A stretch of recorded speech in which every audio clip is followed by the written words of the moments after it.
يعني ايه جلد ذات؟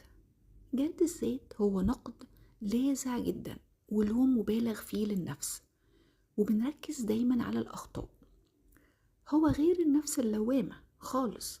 النفس اللوامة بتزقك انك تصلح، لكن جلد الذات بيخليك مشلول وبيخليك محبط وبيحسسك بالعجز والإحباط. طيب ازاي اتخلص منه؟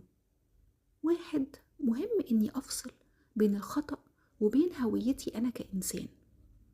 يعني ارتكابي لأي غلط أو أي خطأ في الحياة مش معناه إن أنا شخص وحش أو سيء. فكر نفسك دايما بإن الخطأ ده تجربة وبنتعلم منها، ومش دليل أبدا على الفشل.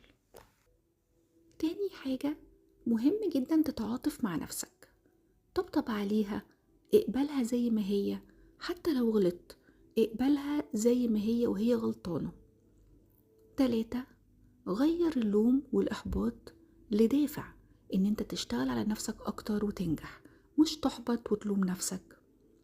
تقبلك إنك إنسان طبيعي وبتغلط في الحياة هو ده اللي بيخليك تبقى قوي، وهو ده اللي بيخليك تنجح.